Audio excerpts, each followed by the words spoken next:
मैं डॉक्टर नेहा गोयनका अग्रवाल, एक critical care consultant हूँ। आज 17 अक्टूबर पूरे विश्व में इसे वर्ल्ड ट्रॉमा डे के रूप में मनाया जाता है। इसे मनाने का उद्देश्य है पब्लिक में ट्रॉमा के प्रति अवेयरनेस क्रिएट करना और ऐसी स्थिति में वे अपनी और अपने परिजनों की सहायता किस तरह से कर सकते हैं, इस बारे में उन्हें अवगत कराना। तो ट्रॉमा का मतलब क्या होता है? किसी भी प्रकार की फिजिकल इंजरी, वो चाहे गिरने की वजह से हुई हो, रोड ट्रैफिक एक्सीडेंट्स की वजह से हुई हो, मारधाड़ की वजह से हुई हो, इंडस्ट्रियल इंजरी की वजह से हुई हो, किसी भी प्रकार की फिजिकल इंजरी जब नहीं होती है उसे हम ट्रॉमा कहते हैं। एक्सीडेंट जो है वो ट्रॉमा का मेजर कॉज है।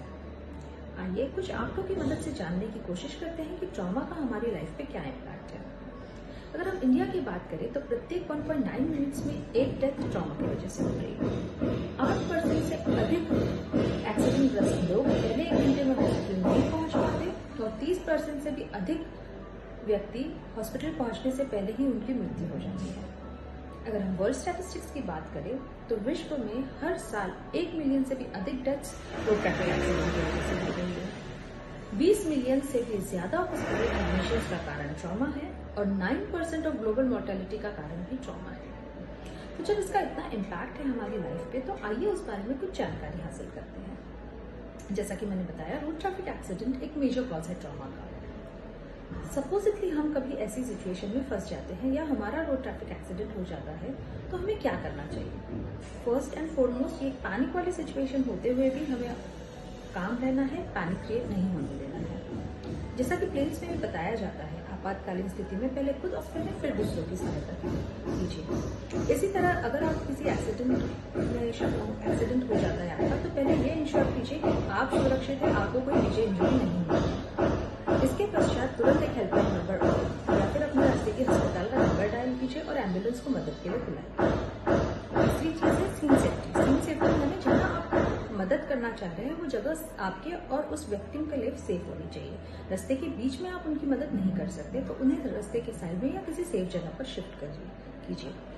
शिफ्ट करते वक्त गर्दन को ना हिलाना बहुत इंपॉर्टेंट है, क्योंकि गर्दन की हड्डी अगर फ्रैक्चर हुई है तो बहुत हिलाने के कारण ये स्पाइनल कॉर्ड को इंजर कर सकती है, कभी कभी व्यक्ति की मृत्यु भी हो सकती है। दूसरी इंपॉर्टेंट चीज है, आपका विक्टिम जो है वो होश में है या नहीं, उसकी सांस चल रही है या नहीं, हार्ट चल रहा है या नहीं, ये देखना भी बहुत जरूरी है। अगर ये सब नहीं चल रहा है तो सीपीआर की मदद सीपीआर जो टेक्निक है वो बहुत ही इजी है और इफेक्टिव प्रणाली है। कुछ हमें नहीं भी आता है तो भी हम सिर्फ ये 2 हाथों की मदद से छाती के मध्य भाग पे दबाव दे सकते हैं, कंप्रेशन कर सकते हैं। 100 कंप्रेशंस पर मिनट, इस रफ्तार से हमें कंप्रेशंस देनी है। इतना करके भी हम अपने मरीज को काफी लाभ दे सकते हैं। अगर कहीं से ऑब्वियस ब्लीडिंग हो रहा है तो एक क्लीन कपड़े से वहां पर दबाव दीजिए, ताकि जो ब्लीडिंग हो रहा है वो कम हो जाए या रुक जाए। गोल्डन आवर का कंसेप्ट समझना बहुत जरूरी है।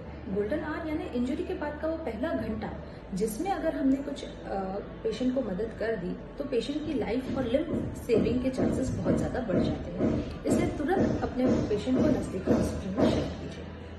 और हम जैसे हमेशा कहते हैं, prevention is always better than cure. तो कोशिश कीजिए कि रोड ट्रैफिक एक्सीडेंट्स की संख्या हमारे देश में कम हो जाए।